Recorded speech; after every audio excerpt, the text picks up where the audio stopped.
As you know, we in Daverai are co-hosting Transforming Transportation with the World Bank for many years now, and it's our honor to have you all here and being able to discuss all these important tasks that we have in our agendas. Last year, we decided that the main topic of Transforming Transportation was about financing.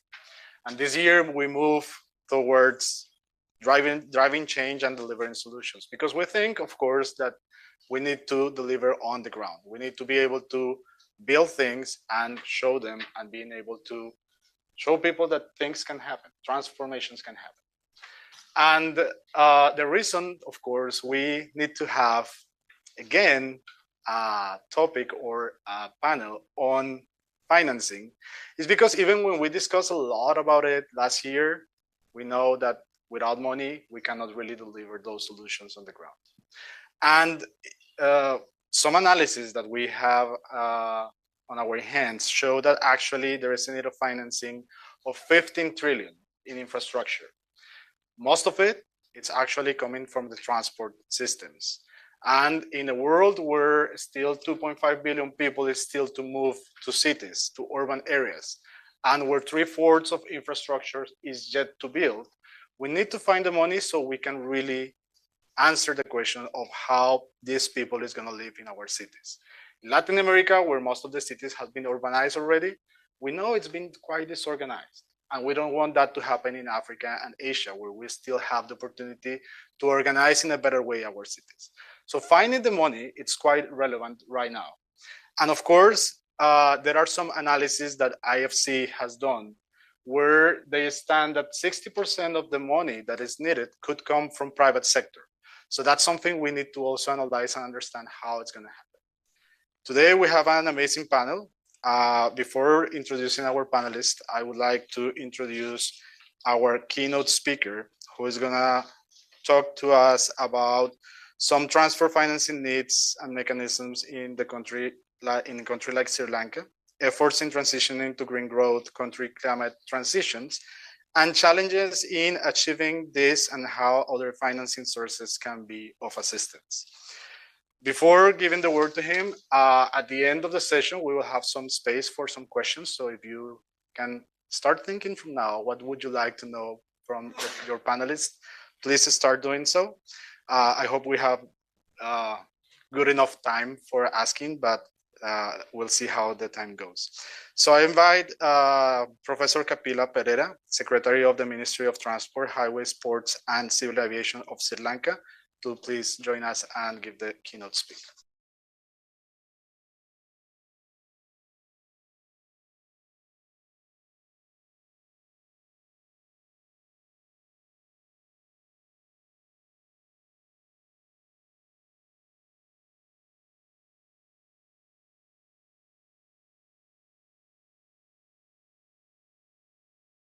And my honorable minister is unable to be here because he's the leader of the House, and these days we have the budget speech, financing.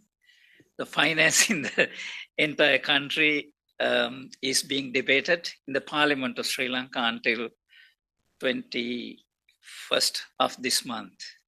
So that's why my honorable minister is unable to be here. So first one I am going to touch upon is already mentioned, is the overview of transport financing needs and mechanisms in a country like Sri Lanka. Country like Sri Lanka, we have inherited a good rail system, and we have 10 rail lines cutting across the entire country. And if you want to just imagine how our transport system is, we have about 300 odd kilometers in width and 400 kilometers on the length from north to south. And if you turn Sri Lanka upside down, it will fit into a small space in India. And you can put the tip of the north of the tip of the south of India, and it will be occupying one corner. So that is our country where this government has put education, then the health responsibility by the government. Number 3 is transport.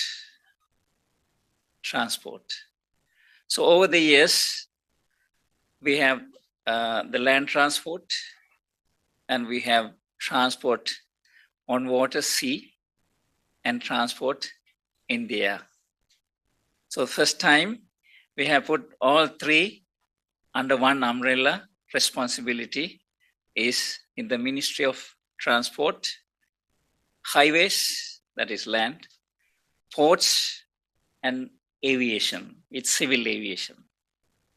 So it's a huge task, and it's a good in the way the governor mentioned, and many speakers mentioned, the coordination among the 3 is really, really important in planning.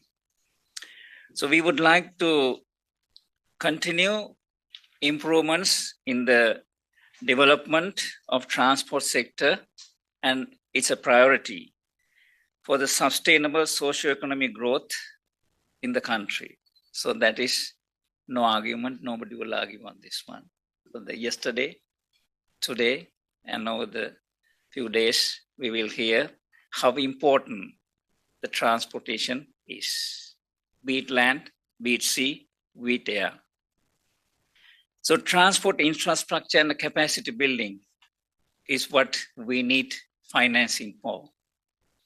And even in the morning session that I sat, the infrastructure for the road safety, and specifically the minister from Malta and many panelists mentioned about, it's not that the physical buildings and the concretes, but we are in the digital era.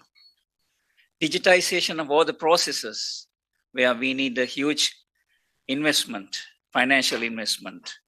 In Sri Lanka, we have established a digital economy, Ministry of Digital Economy, where we will maintain and we will spend or invest in the platform of the data storage, data management, everything.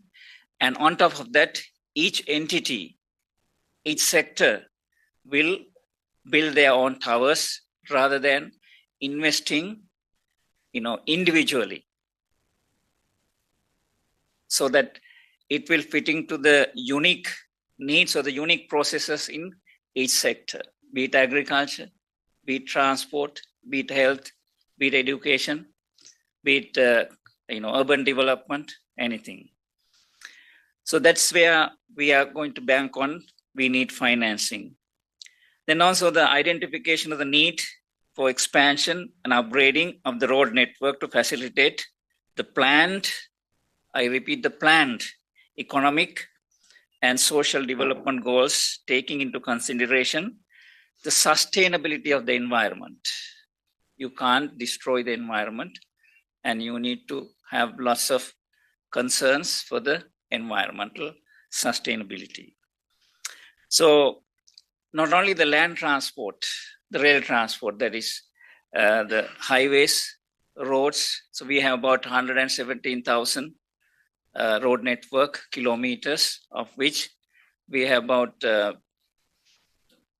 300 odd highways kilometers, and we have about 70% of the roads are managed by the provincial authority, the local authorities, and 16% by the provincial road development authority, and rest by the road development authority. Highways and the that's about 10% highways, and the high class grade AA and BB roads.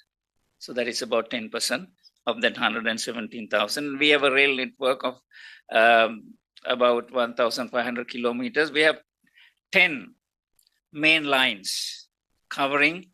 Center is the Colombo. Everybody knows Colombo.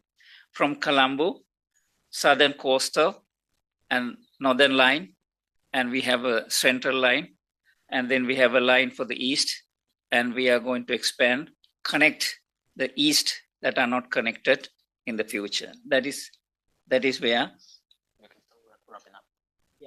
we have the financing for this one. And then efforts in transition into green growth, country climate transitions. So we have the avoid, shift, and improve, the conceptual framework, where we have the updated nationally determined contributions. We cover many aspects under this one. And what challenges that we have is in financing is we are banking on PPP models. Specifically, if you consider the transport sector, public transport, our revenue comes from the tickets, sale of tickets, which are subsidiaries. So therefore, the key is to find mechanisms, from the international donors, but that is traditional, but we have to think out of the box because government cannot fund all these infrastructure developments.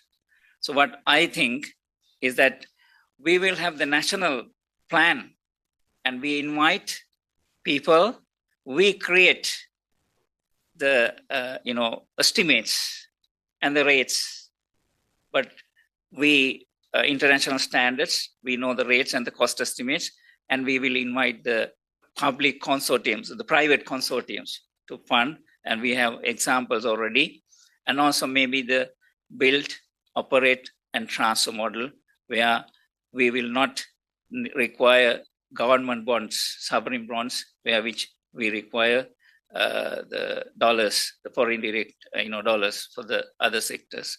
So this is our financial needs, and we are going to go for the carbon decarbonization and environmental the concerns and greenhouse gas emissions. So that is, we are going to electric mobility, buses and rail, and also the ports.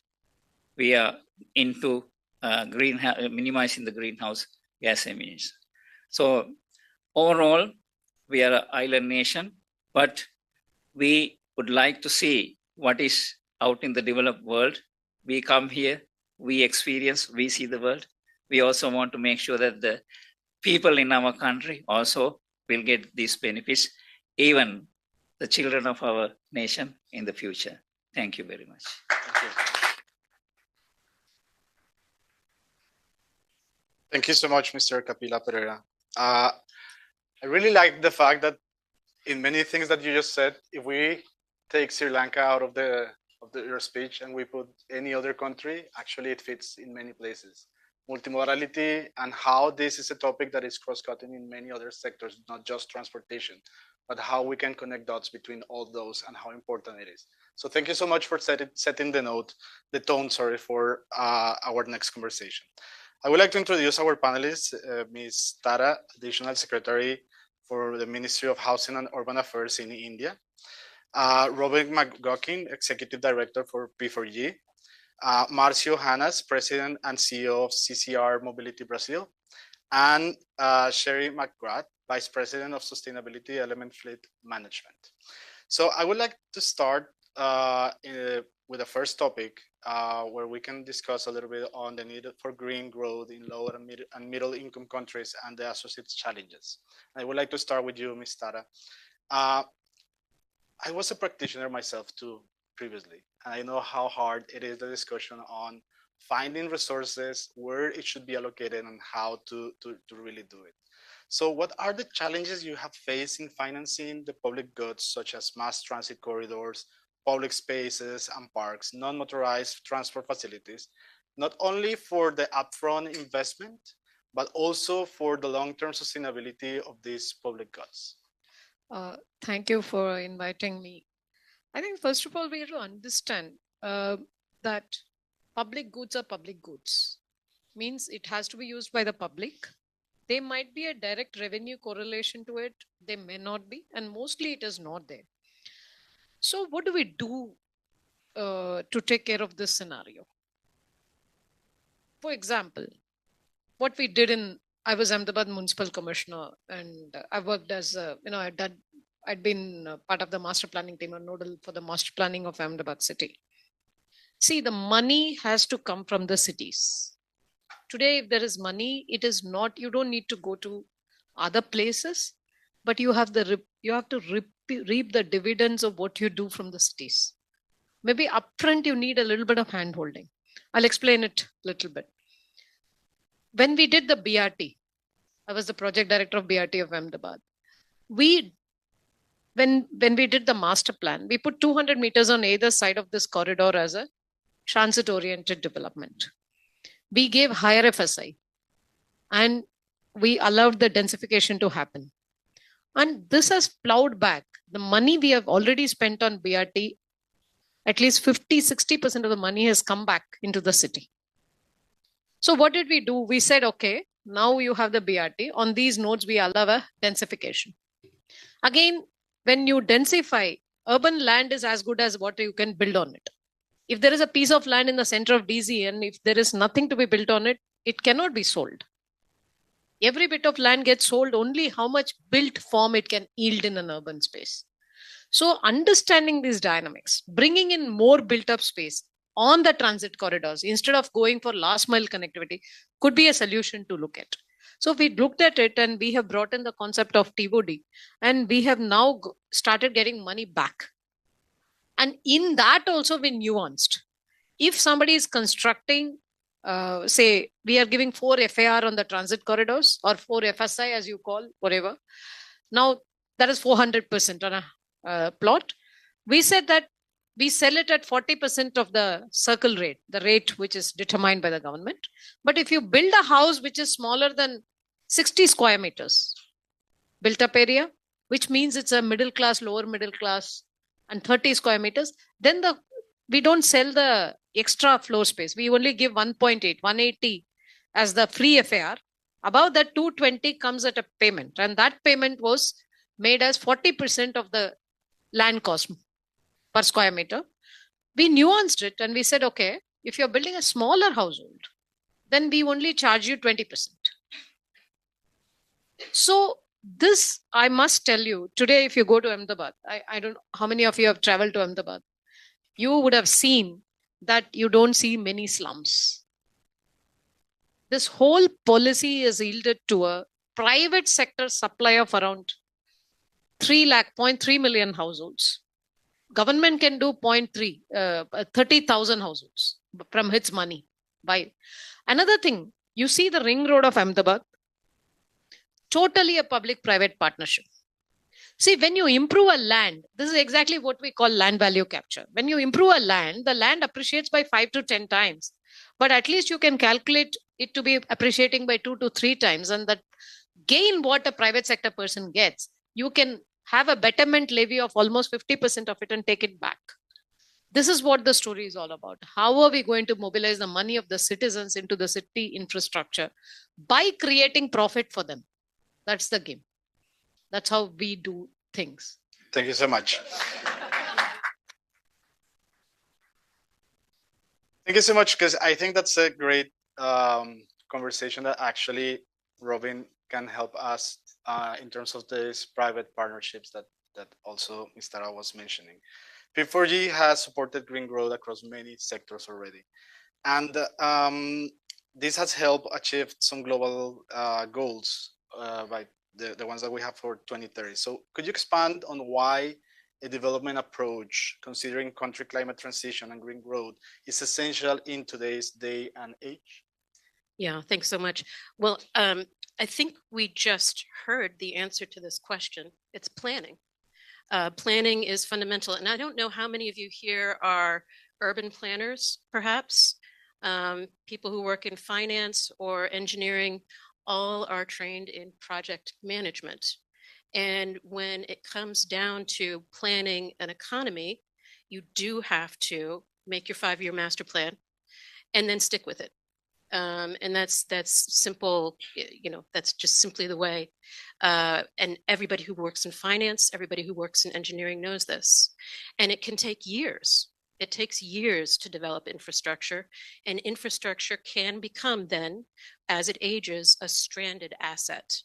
And we have to recognize and acknowledge these cycles in the financial life and health of our infrastructure. When it comes to development spending, what's really interesting is if you look at any major uptake of a new technology, it has always been something that has been subsidized by a government. You look at the US transportation system. The US transportation system was built based on the, and I had to look this up because even though I took history, I'd forgotten. The New Deal era, after the Great Depression, the US government spent the equivalent of $190 billion, $190 billion that they spent in the 1930s. And that's today's value, not that those days value. And that paid for over 100,000 miles of highway. And what did that create? That created arteries that connected all of the United States, where there are very rural and very non-densely populated areas, but they're important agricultural highways. They are the transit of the US economy, right? And so as we plan out that economy, the US and other countries also have to plan on the investment that it takes from the public sector to attract the private sector dollars. And now, of course, we find more innovative ways to do this. And we find that the trend is still there. You look at electric vehicles, and we see that China spent $60 billion to build up its electric vehicle industry, according to a study from CSIS. And that created industry jewels like BYD, huge Chinese company, private sector, very profitable, right? That government investment creates the private sector investment. Now, when we look at this from a planning perspective, we have to be thinking of our central ministries, of course, then working with line ministries to ensure that that planning happens. So I will leave this with one final phrase, which is education. Education is the other thing. We've heard it repeatedly over the course of the day, but education is so important to planning, as is culture. You have to have a culture of planning and a culture that values the kind of data-driven, science-driven planning that is required to actually deliver hard infrastructure with a profit at the end of the day. Thank you so much, Robin. We need to shorten a little bit our answers so we can get to the second part of which is more on the application of this. But let me first introduce Valerie Hickey, who just joined us, who is the Global Director, CCG at the World Bank. Thank you so much for joining. But I would like to ask Marcio, actually, because quite related to planning. In terms of low, medium income countries, how do financial constraints impact the ability to invest in sustainable mobility solutions? Well, I'm from a private company, private operator, so I'm going to give the view of the private operator on that. Yes. If you look at Brazil, country that I come from, between this year and next year, only in urban mobility, the projects that have been announced represent about a $20 billion investment, and these are the projects that will come to market, in the next 2 years. If we expand the horizon to 2029, we're talking about $40 billion of urban mobility investments. And of course, the government doesn't have the capacity to do all of that, not only because of money, but because also of the capacity to deliver all of those projects. And for sure, they need to be conceived to the private market as a PPP, because there's going to be also some government investment on that to make it profitable, so that would attract the private operators. The major barrier we have when we look at this portfolio is the capacity of the governments to provide the guarantees for the PPPs. I think this is what I think is the biggest challenge that we have when we look ahead. We are a company that we use 100% of our energy from renewable sources. And Brazil has the advantage of having different sources of energy, renewable energy. We have the electric, 55% of our electricity comes from hydropower plants, and the other 30% comes from either eolic or solar. But we also have biofuels, so alcohol and also the biodiesel. And there's a new source of energy now being developed, which is the hydrogen, right? So one of the things that would be very important, if we look at the city of São Paulo, for example, and every rain that we have there, and we're having very strong rains recently, the energy supply for the city doesn't stand, right? So we have a lot of blackouts and so on. So if we try to transition, and the city of São Paulo, more than 50% of the carbon emission comes from transportation.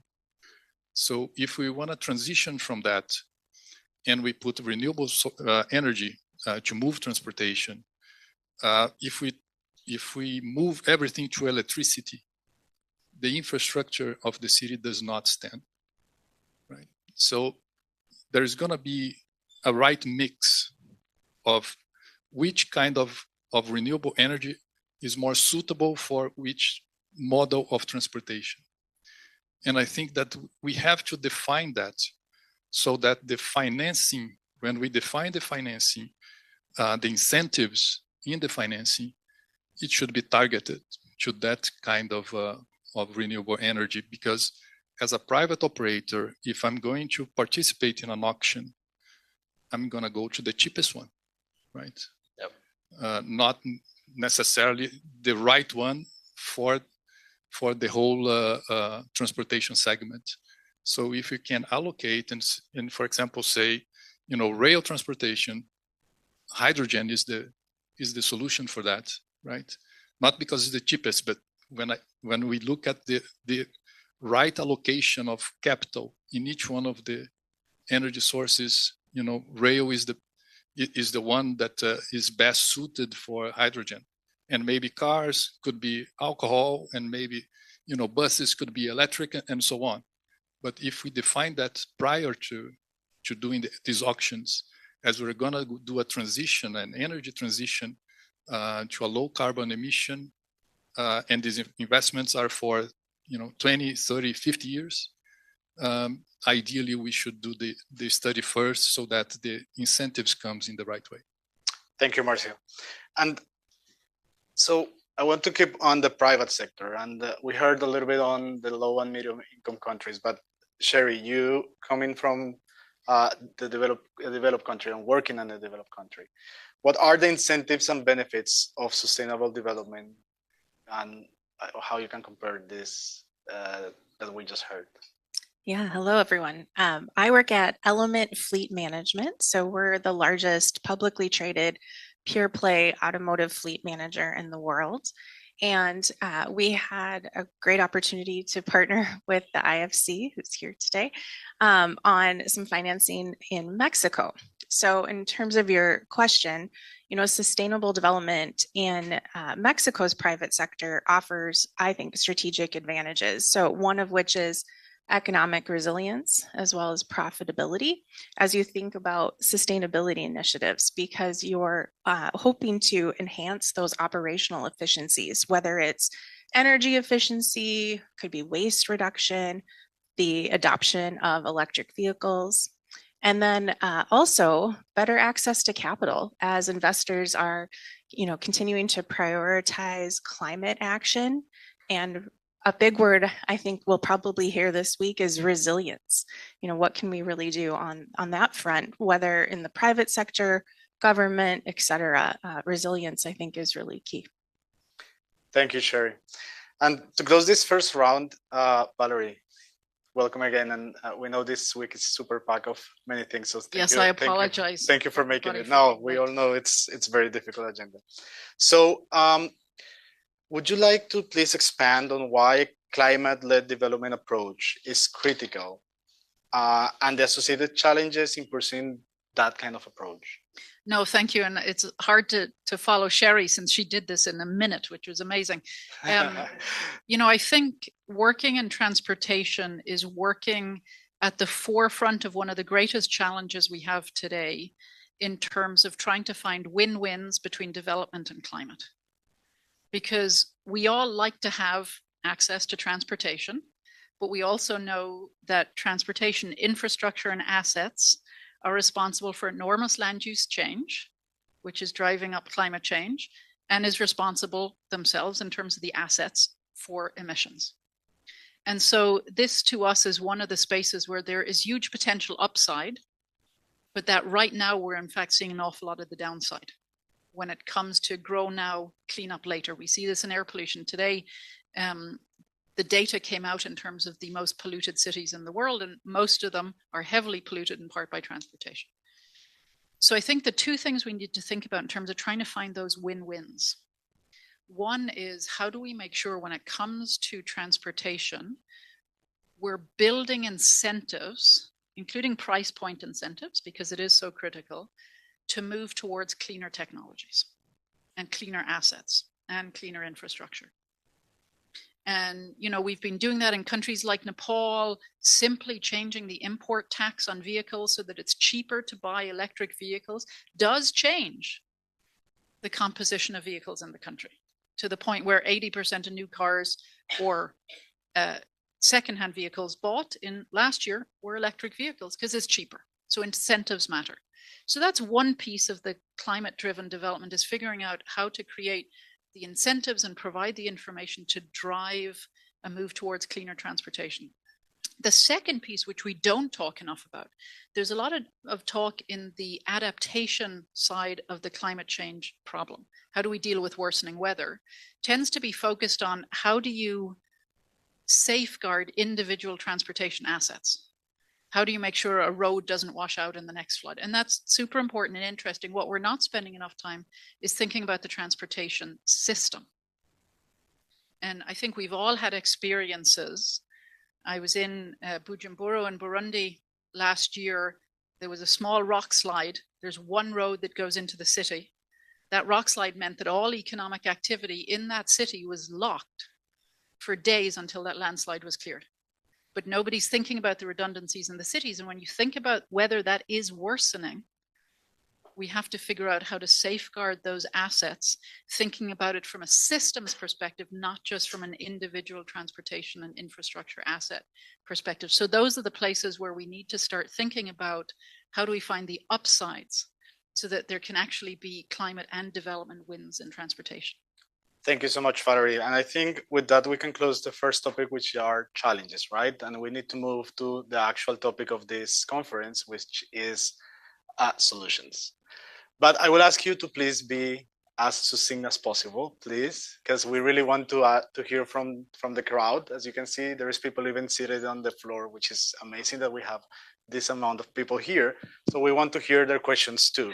So moving to the second part, Ms. Tara, as I stated at the beginning, 2.5 billion people is going to move to cities. And out of those 2.5 million during the next years, 400 million people is going to move into cities in India, which is a huge number.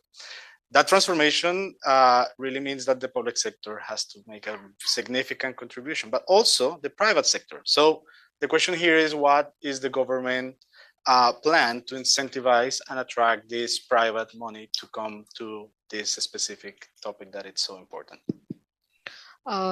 Yeah, it's 450 million now, and another 450 million by 2060s. Means by 2050s, every seventh urban citizen will be from India. That is the number we are talking about. And as I speak, you know, this 450 million is in almost 3.5% of land of the country of India. Means the kind of densities, congestion, pollution can imagine. But again, it is also a very big opportunity. Because people are dense, people are interfacing. That is what urbanization is all about. Now you asked, how do we handle this challenge? Yeah. See, if you look at it in a very India has 4,900 cities. And some cities which are cities not declared as cities. So anything anywhere between 4,900 to 7,000 is the number of the cities. But the head is big and the tail is very long. 80% of the population is in the first 700, 800 cities, out of which if you focus on first 200, 300 cities, you are attending to almost 65 to 70% of the whole growth challenge. So we are looking at a two-pronged strategy. See, even if you want to mobilize money and invest, you should know what can be done in a cheaper manner, what can be done in a sustainable manner, and where should we invest. The first and foremost is India. I mean, in Europe, you have to increase the cycle modal share and feel happy about it. In India, we have to protect the existing modal share and feel happy. So that is one strategy we have to look at. How is India actually urbanizing, and what are the win points at this point of time? We still have 20% of people traveling on cycles in smaller cities and almost 5 to 10% trips on this thing. And our trips, which are happening on road by vehicles, around 40% of the trips are less than 5 kilometers across India. Again, we have this problem of not walking, not having safe routes. So these are low hanging fruits which we should focus and actually save billions of dollars. And that is how the public money should be saved to invest in a very effective manner. How are we going to handle it? We have already in this budget, our government has announced around $15 billion to pull another $45 billion. They say 25% we will give, 50% raise from the market minimum. And that's called the Urban Challenge Fund. I think what we are looking at is, and this is going to center on three main pillars. One is water and sanitation saturation in the cities. Second is creative redevelopment of cities. This is a very interesting part, creative redevelopment. All of our cities are historic, a few 100 years old. The historic cores are the most infrastructure serviced, but they are less dense, or they are dense in a very different manner. We can actually change the urban form of it and lead to a great leveraging of that space into public space and also good affordable housing there. So this is something which we are going to look at in a major manner. So if you are able to create 20 Delhis, you are handling the whole growth of India. So it's not that difficult if you really strategize. That's all I'm saying. So there's an urban challenge fund where the private sector is most welcome to collaborate. And at the national government, we are really looking at it very critically, and we are formulating the scheme as I'm talking. And I think it will be there out by end of March or April for all of you to know. But we are looking at really, and cities as growth hubs is another topic we are. In India, just Bombay, Surat, and Ahmedabad put together is the 30th largest economy in the world. So I think we need to really understand the potential of cities, and the money is there, and we need to really enhance it. Thank you so much. Thank you so much. I will disorganize a little bit the board here, so I will go with Marcia first. So CCR, it's one of the largest concessionaires in Brazil, as you stated on your first question. So what are some of the debt securities, green bonds, that CCR has mobilized that support the development of lower carbon transport infrastructure and its benefits in allowing a sustainable development approach? Yeah, we have done two issues of green bonds for lines 8 and 9, which are suburb trains in São Paulo, of about $700 million. That was a very important one. And we have done one in also our toll roads. It was a transition bond for replacing the asphalt and actually recycling the asphalt. So these are I think the two more recent ones that we have done. But one of the things that I want to share with you is on the energy side, we decided to do an investment in a power plant so that we guarantee that we have the source of energy for our trains in São Paulo, and that's for our three major operations in São Paulo. And one of the things that we look at was what was the best source of electricity between aeolic and solar that would fit our consumption. And we figure out that the aeolic production, and we mapped more than 50 power plants, renewable sources power plants in Brazil. And we found the ones that would fit more perfectly our demand in terms of hourly demand, right? Because Solar is very good, but it produces energy in the middle of the day. But as a public transport, we use a lot of energy in the morning and then in the evening. In the middle of the day, we don't use that much, right? Because it's not the peak hours. Yes. So we figure out that the wind, the aeolic plants would fit better. And we did an investment on that. So we co-invested in 3 plants in the northeast of Brazil, so that we guarantee the source of energy. And we did that reducing the cost of energy for us. So I think that if we look at the opportunities also, going green not necessarily means going more expensive, right? So these are the things that we are also looking at in terms of when we look for new opportunities. How can we be low carbon, but also cost competitive? And this was one very good example of investing in something that would bring us a good result. Thank you so much, Marcio. And to keep aligned with your answer, I want to jump to Valerie. And we all know that the use of carbon credits is gaining traction, right? So the question for you would be, could you please explain some of the key principles of these carbon credits and provide some guidance to countries wanting to implement this? No, thank you, Felipe. And I would actually, if you'll forgive me, not accept the premise of the question, because in fact, we're seeing the carbon markets not being particularly successful. So we live in a world right now where the voluntary carbon markets are at about last year, $725 million, million with an M. That was the sum total in the voluntary carbon market of carbon credits that were transacted. I was late to this meeting because I was in a meeting with the UK government having a discussion about blue carbon credits. And right now it costs $600 to produce 1 blue carbon credit that you can sell for less than $5.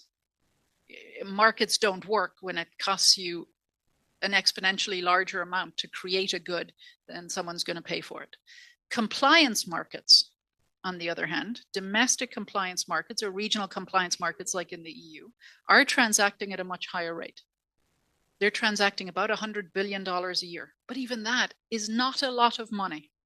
So I think it's very important to think about carbon credits in this space as a potential sweetener, but one that can be quite expensive to access. So it, just like we talk about energy having to have peak load and base load, you have to think about carbon credits as potentially being that peak revenue, something that may make the difference if you can find a buyer, but is never going to cover the cost of moving to a cleaner technology or making your assets more resilient. So it is one potential revenue stream. But at the end of the day, we have to remember carbon markets were created not to create revenue streams, but to incentivize companies and technologies to go cleaner. And so it was never meant to produce these revenue streams. So that's something to think about in that space. Thank you so much. Great. So, Sherry, at Element, we know recently you did a transaction for sustainability linking financing with the IFC. Why did the IFC and Element Fleet Management partner on sustainability-linked loan? And if you can expand a little bit on initiatives that Element has and been involved. Great, happy to. So really, we partnered with the IFC to drive capital into an emerging market, which is our Mexico business.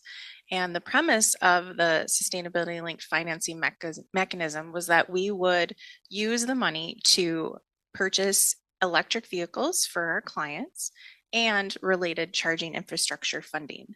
As many of you know, if you are working with someone who wants to electrify their fleet, the hard part isn't purchasing the vehicle. The hard part is figuring out the charging infrastructure. And so we work with our clients, both private and government, to determine, okay, where do you need charging? Do you need it at the business? Do you need it at the employees' homes? Do you need some sort of depot? And so really working through that. And then hopefully accelerating that EV adoption does have a climate impact. I am in sustainability on the day-to-day, so I do care deeply about that. Some things that were unique about this transaction for us, where we didn't go to a traditional financer. One was that we were able to do the transaction in pesos. So that saved us from having to do the currency swaps. Another, if you're familiar with sustainability linked financing, for us, we're doing this loan and it ends up being a 6-year partnership. So get to know your financer, build a great relationship with them. And essentially, it took us about a year to build the strategic framework and get all the paperwork done and close on the loan. And then what you do from there is you actually will have annual engagements where you've set these environmental and social metric targets, and you're going to get them audited and work with your financer to report on your progress. And that essentially can save us some basis points. So it can actually reward us for being sustainable, if you will, with the transaction itself.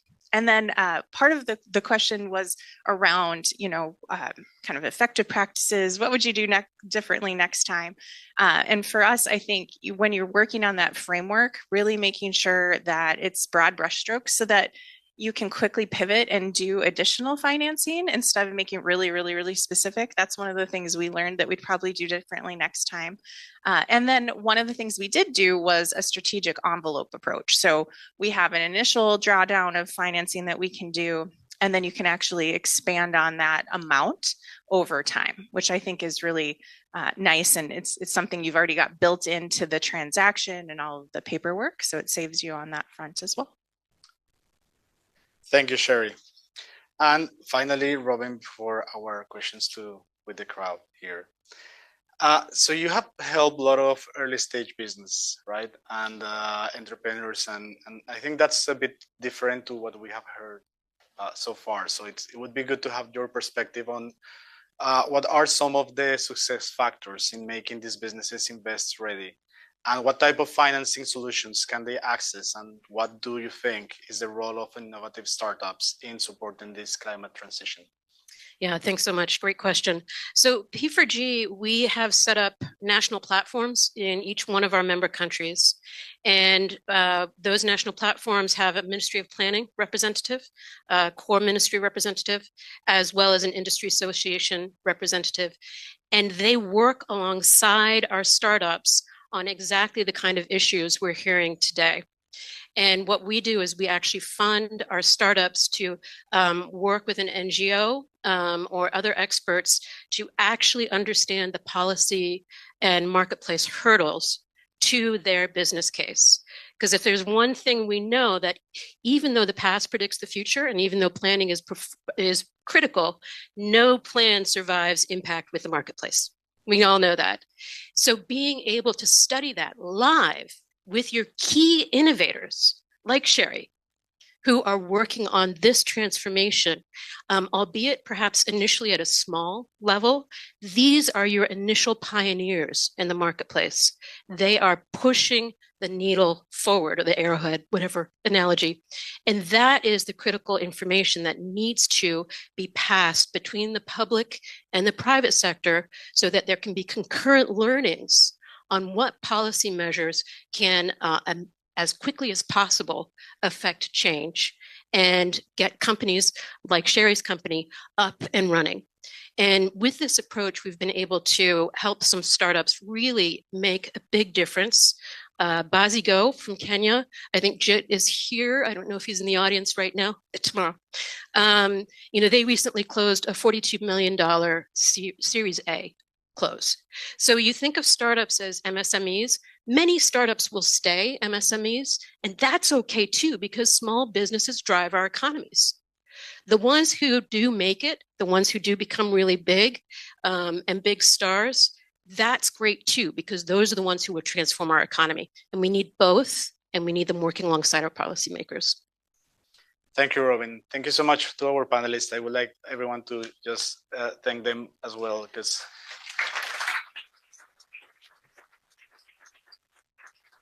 we have an amazing combination of private sector, NGO-based program, practitioner, MDV here. So it's great to have this conversation. I want to ask if there are some questions in the public. Please, your name, where you come from, and Good afternoon. My name is Min Knaip. I'm with the World Bank Group, DEC-SI. As an African fellow, I'm researching the financials of public transport systems, looking at financial statements, etc. What I don't see as a revenue source is donor funds from billionaires and multimillionaires. It's free money if you think about it. So what my thought is, and I'd like to hear your thoughts on this, is what if more government officials approach their billionaires and multimillionaires in their regions to purchase an electric bus, buy a bus, you can call it, and have their name on the bus and have them cut the ribbon, put it on their social media, or philanthropists for that matter. So have you, as government officials, approach these people? If not, why not? Do you think it's a good idea? Thank you. Thank you for your question. Very interesting. I think that can apply not only for a bus, that suggestion, it can apply to anything. There is a thin line between what you can do with private sector and what you can't, because it's politically very risky to solicit that kind of thing. Rather, a partnership would work better. But what you said as an idea, why billionaire? I think Uber in India has started a bus shuttle. Okay, now that is the way it is going to go. If you have a payment security mechanism in place, I think each one of us can buy a bus and put it on there. Whoever has a little surplus. I think the idea is good, but it need not come from a billionaire. It is very risky politically. Still that lines are drawn where, you don't want to see this fellow's name on there. That's not the idea. He is there because the society has allowed him to grow. It doesn't mean he will take this thing. So whatever it is, but I think that won't work. But what can work is contribution of these transit systems at an individual level by the citizens on a shared platform with a assured payment mechanism will definitely change the way things are operated. And it's happening. It's happening for good. Yeah. Can I add one thing on philanthropy? It's not financially stable. It's not financially sustainable. The easiest thing in the world is to buy a bus. We all know CapEx is easier to find financing for, or even to find funding for, free money. It's the OpEx. And that's where the danger to transport systems and assets always lie. It's in finding finance for the OpEx. So the challenge with philanthropy, it's unstable, it's unsustainable, and you may end up with just a bigger cost than you can ultimately cover. Just want to add, taking on your question, we don't operate buses, so it's not about bus. But what we're doing is that we're offering the naming rights of our train stations to the big companies, right? So in that sense, we get some regular money. And on your point, so it's usually 5 to 10 years contracts that we get, a monthly payment for that company to have their names on our stations. And this is the way also to fund all of our projects. So it's not, of course, the main source of revenue, but it's an important source of revenue. Thank you so much. That final part of branding, I think it's quite relevant in transport things. So Brittany, please. Hi, I'm Brittany Montgomery. I'm at the MTA in New York City. And I work with a lot of technology pilot projects. So this is mainly a question for our P4G rep. We have a model in New York City where our transit authority works with the Partnership for New York City, which is the largest business association in the city. We have a transit tech lab entity, which allows us to skirt the typical procurement process with a new startup, a new technology, and that company, if they win a proof of concept period of about 2 months, can then go on and do a year-long pilot. All of that money, though, that goes towards that year-long pilot is the responsibility of the startup to self-finance. And so I'm curious if there's a similar model, but perhaps with some sort of seed financing that you've seen in other countries or other contexts that might help get these startups off the ground. And I think it's really relevant to the development context in particular, because we have seen our work with companies actually be their foothold into the entire industry. So for example, we work with predictive maintenance companies. We've worked with companies to do behavioral change. We've worked with all kinds of different tech platforms. And I think this could just be an interesting case, but realize that in the United States, the context is very different in terms of the access to venture capital funds, just seed funds that allow a company to take on a full years of risk. And so that's what I'm curious, is there someone that is filling that gap in the development context that might be able to benefit from this model? Yeah, well, what we're seeing in our emerging market economies with these startup businesses is, first of all, one of the things that we're very firm about and very strict about is we want our companies to be domestic. We want them to be domiciled in our emerging market countries so that the revenues they earn are going locally to the economy, and the taxes that they pay are going back to those governments, because ultimately that is what finances programs like yours. And programs like yours and like P4G, we essentially act to accelerate that startup ecosystem, that innovation ecosystem in different marketplaces in different countries, but it's really more like cities where startup ecosystems tend to congregate. So having that ecosystem, just like we're all here talking about environment and transportation, just like there's an ecosystem, there is an ecosystem in the marketplace, and we have to have the right support players. Unfortunately, there's not a whole lot of capital available to individual domestic entrepreneurs. Unless they have, an MIT degree or a Harvard degree. But one of the things we found most important in our entrepreneurs, the ones that are successful, is their IQ. Now, I don't say IQ, we don't do IQ tests, but what I'm talking about is their stick-to-itiveness. And there's some great research on this that shows that the most successful entrepreneurs are the ones who really tough it out. And that's where they do have to go out and be scrappy and put skin in the game and find some way of leveraging some investment, but it's not as available as it is here. It's not as easy as it is here. And we have to understand the fundamental difference in that marketplace structure and the structure of that economy that can then fuel startup growth. But this is where MDBs invest an awful lot of time working on financial plumbing in domestic capital markets and domestic money markets. And we make sure that banks can recognize a good idea, that they can price risk for new technologies quicker than it normally takes them. But also it's that we will invest in the pre-competitive environment for entrepreneurs. One of the things that many entrepreneurs we work with will tell us is, we know how to do the technical thing we want to sell. We have no idea how to build a credit history.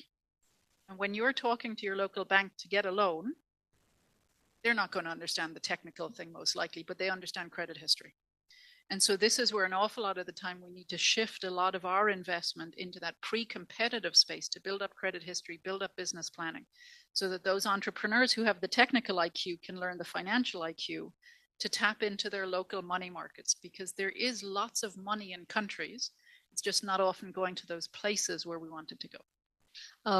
For exactly answering your question, see, not in transport sector, in water sector, in the government, we selected proof of concept of startups and started giving them $18,000 to $22,000 as a seed funding in 3 tranches, and asked them to. So I'm happy to state that the most important problem for a startup to work with the government is that liaison with the government. We don't allow anybody to come in. So it has. So today in India, in water sector, there are 120 startups working with cities, and they've been funded by national government. And this is only, I can't without tender procurement, this thing do a huge amount. So we have done $22,000, and they do a small project, prove their concept, and from there they get into big this thing. And we've given an advisory that such an experience should be counted for procurement. So I think it's working very, very well. They've solved major problems in water sector, recharging bores to looking at the leakage of pipelines to whatever. I mean, it's wonderful. 120 startups, and it's an open gateway. So that is how we are doing it. Thank you. Thank you so much. This has been amazing, and we only have 3 more minutes. So if any of you have any final remarks that you want to use in these 3 minutes, very welcome. Otherwise, we can just finish here so we can go to the other panel. So please, anyone? wants to add something more? So please join me with big hands to these panelists who are. Oh, you wanted... Sorry, Marcio wants to add something. So save your hands again. So go ahead. I just want to recognize that usually when I participate in this kind of panels, it's usually men in the panel. So I'm very happy that we have, very four bright big women clap for here. that. So thank you. Thank you so much, everyone. Thank you. Obrigada.